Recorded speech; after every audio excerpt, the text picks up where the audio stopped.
Estructura básica de la CPU. Existen AC. Es un acumulador de registro temporal. Se cargan solo datos y códigos de operación. Aquí pasan los datos y códigos del programa en ejecución. Los ALU, unidades aritmético-lógicas, es la encargada de realizar todas las operaciones aritméticas y lógicas del programa. RPG, registro de propósito general, donde se almacenan temporalmente los datos, es decir, la caché. RI, registro de instrucciones, donde se carga el código de la instrucción que debe ejecutar la CPU. LCT, lógica de control, es la que controla la ejecución y los tiempos de instrucciones del programa en ejecución. CP, controlador de programa, guarda la dirección de instrucciones del programa en ejecución. RE, registro de estado, identifica el estado de la CPU. RID, son los registros intermedios, sirven de interfaces entre las diferentes partes de la CPU y los buses externos. Primeros procesadores. Los primeros procesadores fue el 404, lanzamiento del 15 de noviembre del 71, con una velocidad de reloj de 108 kHz. Número de transistores fueron 2300. El bus de datos fue de 4 bits y del direccionamiento de 640 bytes. 808. Lanzamiento de abril de 1972. La velocidad del reloj aumentó, esta vez es de 200 kHz. Número de transistores fueron 3500. Bus de datos de 800 bits. Direccionamiento de 16 kilobytes. El 8080. Lanzamiento del abril de 1974. La velocidad del reloj fue de 2000 MHz. Número de transistores fueron 6000, bus de datos 8 bytes y direccionamiento de 8 kilobytes. Procesador 8085. Lanzamiento en marzo de 1976. La velocidad del reloj fue de 5 MHz. Número de transistores fueron 6500, el bus de datos fue de 8 bits y el direccionamiento de 64 kilobytes. El Z80, lanzamiento en julio de 1976. Velocidad del reloj 2.5 MHz a 10.000 MHz. Número de transistores 8500, bus de datos de 8 bytes y direccionamiento de 64 kilobytes. Los procesadores vienen por generaciones. La primera generación fueron el 8086 de Intel y los clones. Lanzamiento en junio de 1978 con una velocidad de reloj de 5 a 8 MHz. Los transistores fueron de 29000, el bus interno fue de 16 bytes y el direccionamiento de 1 MB. Luego existió el 8088 de Intel. Lanzamiento en junio de 1979. La velocidad del reloj fue de 5 a 8 MHz, transistores de 29000, el bus interno 64 a 8 bits y el direccionamiento de 1 MB. Buen día, mi nombre es David Rodríguez. En esta parte de la exposición me corresponde hacerles una breve explicación sobre los microprocesadores de segunda generación, en el cual se encuentra el microprocesador Intel 80286. Su fecha de lanzamiento fue el 1 de febrero de 1982. Cuenta con una velocidad de reloj de 4 a 25 MHz. Lo componen 134.000 transistores. Cuenta con un bus interno y externo de 24 bits y un direccionamiento de 16 MB. Se caracteriza por poseer dos modos de funcionamiento. El modo real, el cual se encuentra nada más al estar conectado, y el modo protegido, en el cual se facilita el modo de procesamiento multitarea y permite el almacenamiento de memoria virtual.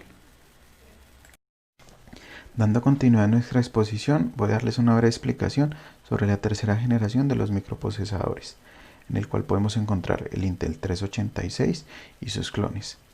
La fecha de lanzamiento de este microprocesador fue el 17 de octubre de 1985. Está compuesto por 275.000 transistores.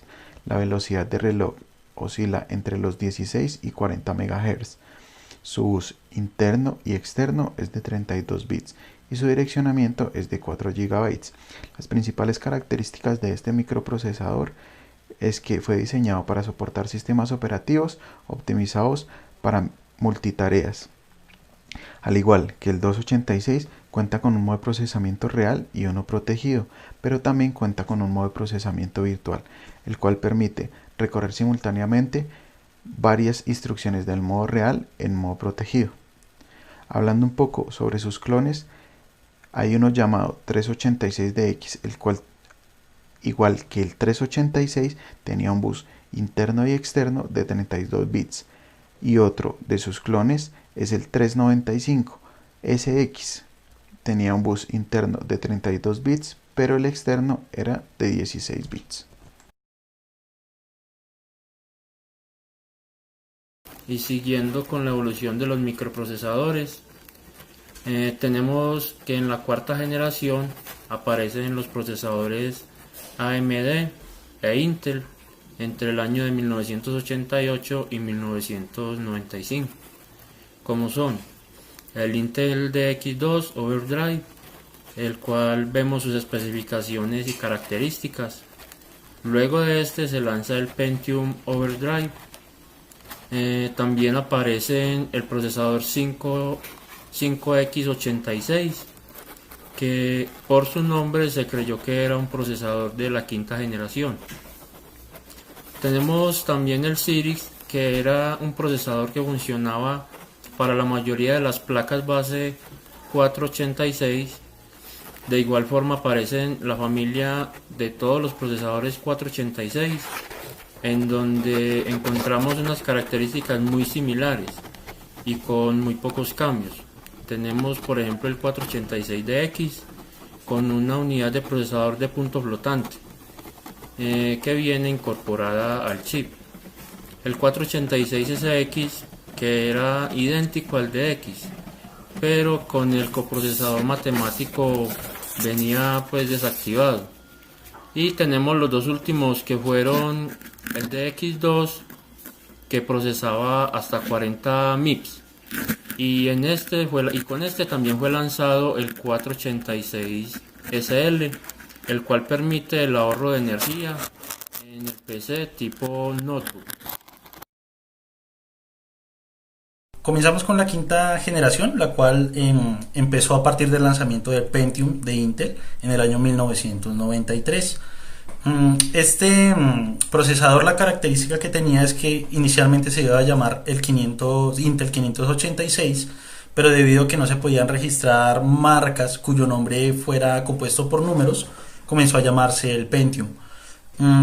Como tal, las características que tenían era una velocidad de 60 a 200 MHz, tenía 3,1 millones de transistores, bus interno de 32 y uno externo de 64 bits y un direccionamiento de 4 GB. Pentium como tal en esta generación tuvo 3 subgeneraciones, las cuales fueron la primera de 60 a 66 MHz, la segunda generación de 75 a 200 MHz y el Pentium MMX, que veremos posteriormente, de 166 a 266 MHz. La competencia AMD en el año 1996 realizó el lanzamiento del microprocesador AMD K5. Este como tal era un buen chip que tenía muy buenas características, pero el coprocesador matemático era muy inferior al que estaba manejando Pentium y por ese motivo no pudo competir en ese aspecto. La competencia que tuvo fue debido a las relaciones de prestaciones y precios, ya que era más económico que un Pentium. De igual manera, Cyrix desarrolló el Cyrix 6X86M1, el cual también tuvo un mejor rendimiento que el Pentium, pero el coprocesador matemático de igual manera era muy inferior al que manejaba Pentium. También era muy bueno para trabajar con aplicaciones de Windows 95, pero no para sistemas de asistencia de diseño CAD. Otra particularidad que tuvo es que se calentaba mucho, lo cual pues generó que posteriormente se desarrollara una nueva versión de bajo voltaje. En la siguiente diapositiva podemos observar que en el año 97 se lanzó el Pentium MMX de Intel.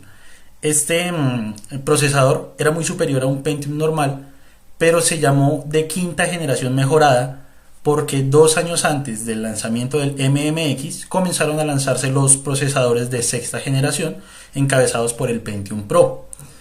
El MMX, a pesar de que se desarrolló después de estos procesadores de sexta generación, era muy inferior en las características y por este motivo se quedó como quinta generación mejorada. Como lo venía explicando, con un gran chip en el mercado como el Pentium Pro, y debido a que cuando se lanzó el MMX también se anunció que 3 meses después se iba a desarrollar el Pentium 2, Intel decidió terminar el desarrollo del MMX y enfocarse en el desarrollo del Pentium 2. Lo que caracterizó a este procesador es que Intel trató de crear un nuevo conjunto de instrucciones para el tema de las aplicaciones multimedia y por este motivo se llamó el MMX, que quiere decir extensiones multimedia. Con este desarrollo buscaban que Pentium con las MMX y el doble de caché tuviera un 60% más de rendimiento, pero no les salió muy bien y generalmente no superaba el 25% de rendimiento, y ese 25% era solamente para las aplicaciones MMX, cosa que no tenían ni Windows 95 ni Office, y para ellas solamente les daba un 10% de rendimiento. En la siguiente diapositiva observamos que la sexta generación empezó a partir del lanzamiento de Pentium Pro de Intel en el año 1995. Este procesador tenía mejores características que el MMX. Adicionalmente era mucho más super escalar que el Pentium normal, es decir que podía ejecutar más instrucciones en menor tiempo, y tenía un caché de segundo nivel en el encapsulado del chip. Era un muy buen procesador. Para competir con el Pentium Pro, AMD desarrolló el AMD K6, el cual también incluía la tecnología MMX y una caché interna de 64 KB.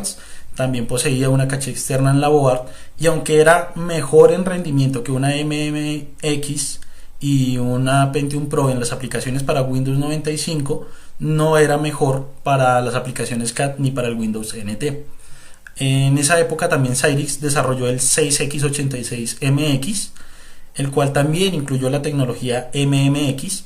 Tenía un buen rendimiento en el software de oficina, pero no para las aplicaciones CAD ni para los juegos, y su rendimiento inclusive fue peor que el K6.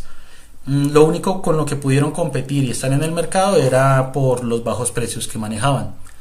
En la siguiente diapositiva observamos que Pentium, después del MMX, comenzó a desarrollar el Pentium 2, el cual lanzó en el año 1997.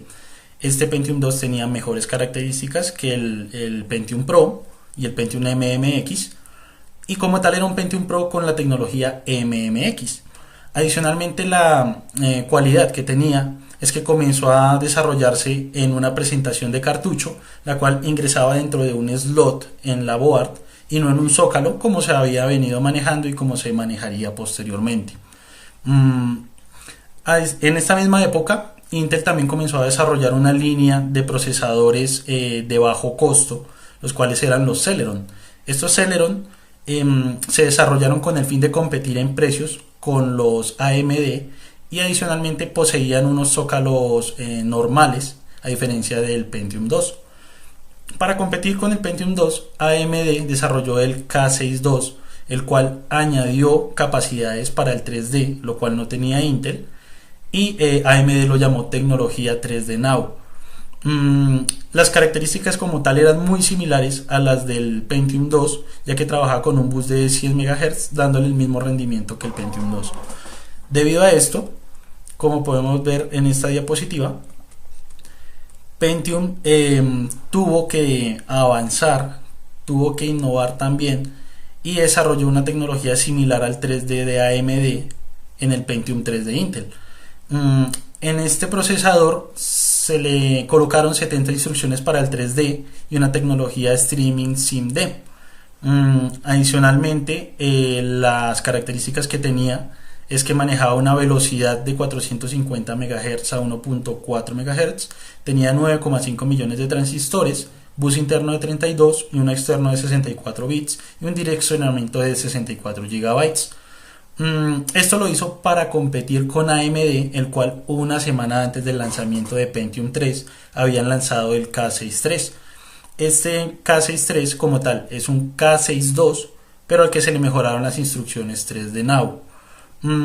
Adicionalmente incorporó una caché de 3 niveles, una de 64 KB interna, otra de 256 en el circuito del procesador y una de 512 a 2 MB en la board.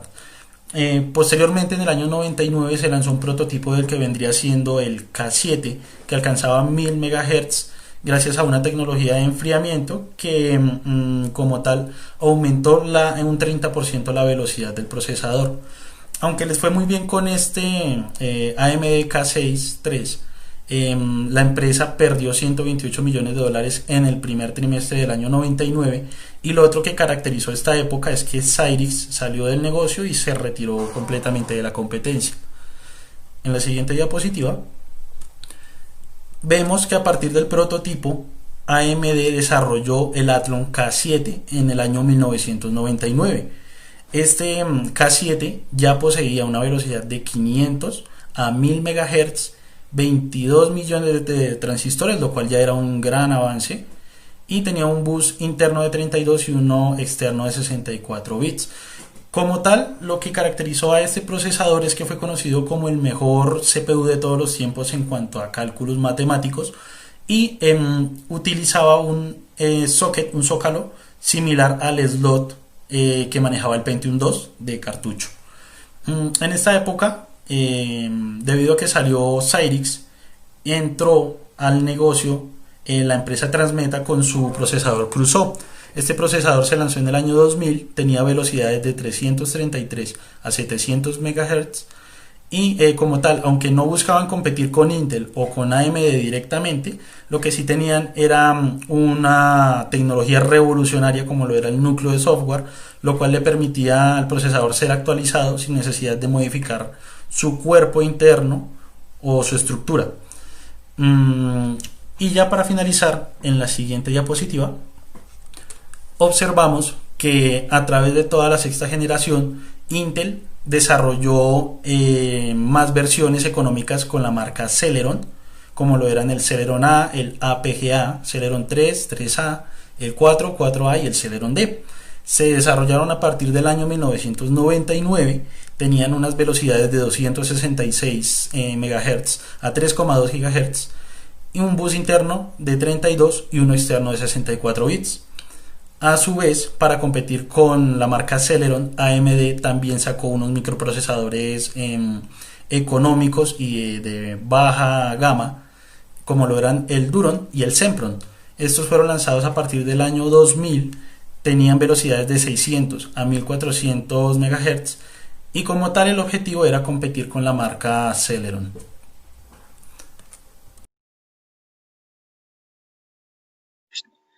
Microprocesadores de séptima generación. Entre los microprocesadores de séptima generación encontramos el Pentium 4, el cual fue lanzado en el año 2000 y es uno de los microprocesadores de séptima generación basados en la arquitectura x86 y fabricados por Intel. Es el primer microprocesador con un diseño completamente nuevo desde el Pentium Pro en 1995. Entre sus características podemos encontrar una velocidad de reloj de 1.3 GHz a 3.8 GHz. Los transistores, el número de transistores varía de acuerdo a su versión. Pueden estar entre 48 millones de transistores, 55 millones de transistores y 125 millones de transistores. Continuando con los procesadores de séptima generación encontramos el AMD Athlon, el cual fue un procesador de x86 de séptima generación, el cual en un principio mantuvo el liderazgo de rendimiento sobre los microprocesadores de Intel. Entre las características del procesador AMD Athlon XP, el cual fue lanzado en el año 2001, podemos encontrar una velocidad de reloj de 1.3 GHz a 2.2 GHz y una velocidad del bus de datos de 32 bytes.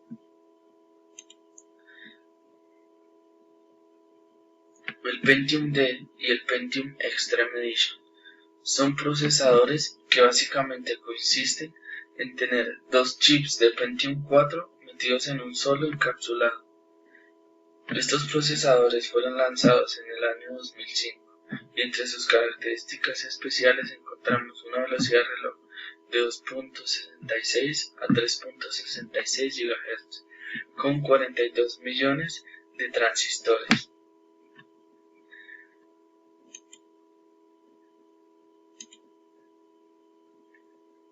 El AMD Celeron, el AMD Cepron y el Intel Celeron fueron lanzados en el año 2004 y 2005.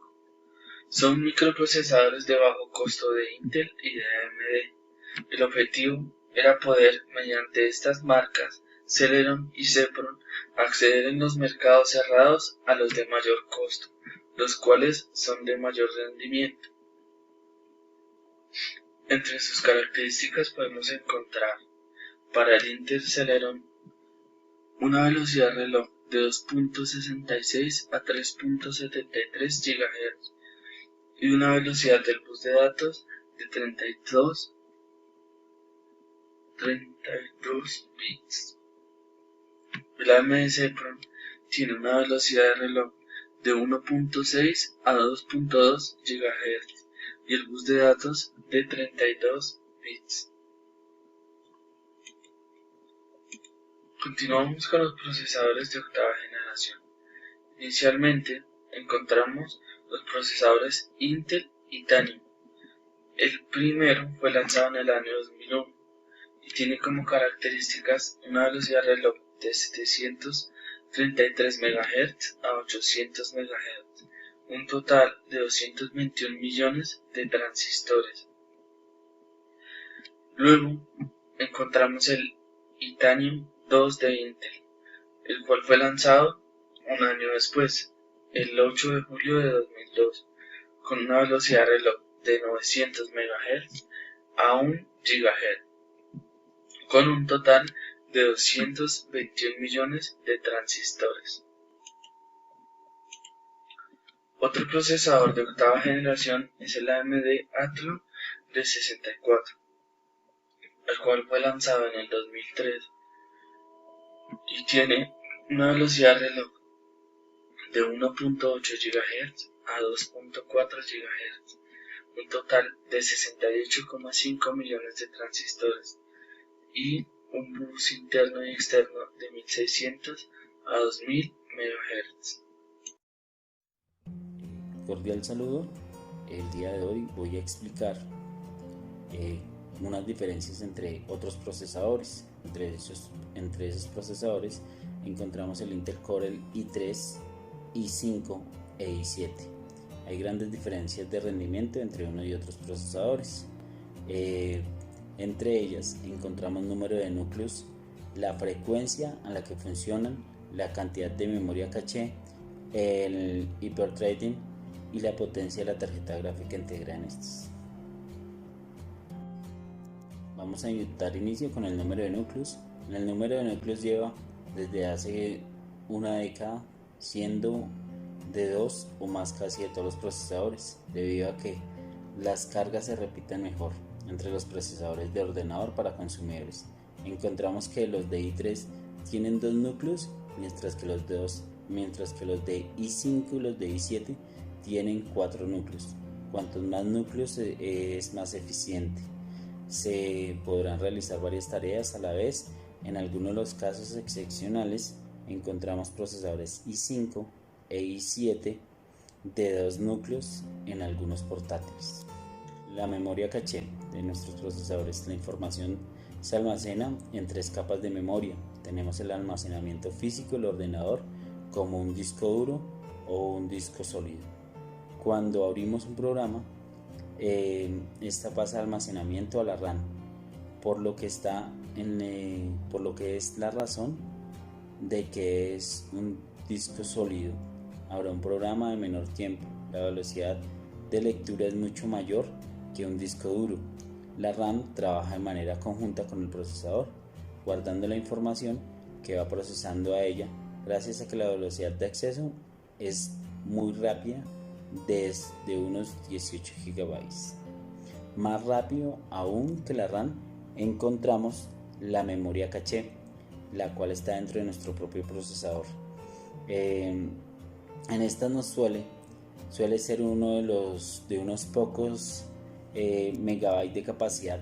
En ellas se almacenan datos que el procesador necesita de manera constante. Cuando más potente es el procesador, mayor suele ser la caché. Una i3 tiene entre 3 y 4 megabytes de caché. Una de 5 tiene entre 4 y 6 megabytes y una de 7 suele tener 8 megabytes de caché. La RAM minimiza la interacción con el disco duro en un disco sólido y la memoria caché de la CPU minimiza la interacción con la memoria RAM. Hyperthreading es la tecnología que básicamente se divide un núcleo físico en dos núcleos lógicos, más conocido como el threads o hilos. Gracias a ello, el procesador de dos núcleos funcionará como uno de 4 y uno de 4 funciona como uno de 8. Curiosamente, los de i3 y los de 1 y 7 los tienen esta característica, mientras que los de i5 no tienen hyperthreading. Es importante tener en cuenta que un núcleo físico es más potente que un virtual. Así, un procesador i5 de 4 núcleos reales van a ser siempre más potentes que un i3 de 2 núcleos físicos y 4 virtuales. También encontramos la frecuencia del turbo bus. La frecuencia de un procesador es el número de ciclos de reloj que pueden realizar un procesador en un segundo. Un chip de 3,5 GHz puede hacer 3.500 millones de ciclos de reloj por segundo.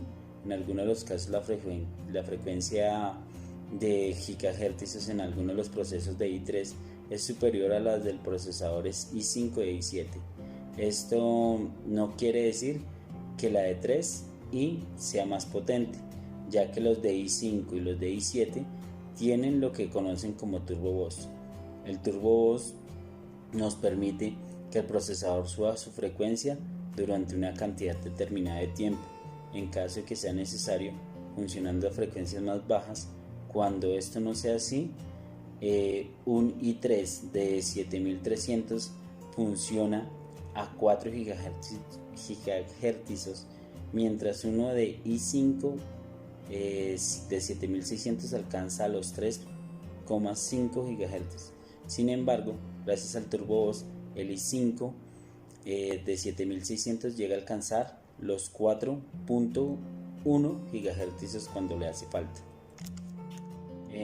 También dentro de nuestros procesadores tienen la siguiente característica, que poseen dentro de ellos incluyen una tarjeta gráfica en su interior, a lo que hacen a sus chips que sean ideales para los portátiles. La conclusión en cual puede elegir entre un i3, un i5 y un i7.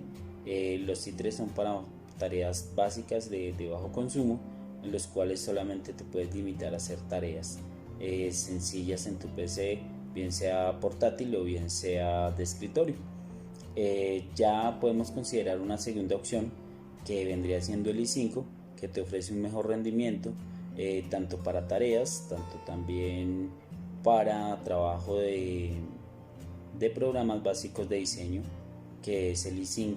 Ahí ya podemos usar este procesador, que es algo más avanzado, pero si quieres, y ya también dependiendo del presupuesto, podemos usar un i7, que es de mayor costo pero tiene mejor rendimiento, tanto para tareas habituales, y también lo podemos exigir para juegos con mayores gráficas o programas asociados que pueden dar y brindar mejor rendimiento en el momento de realizar alguna función o en algún trabajo.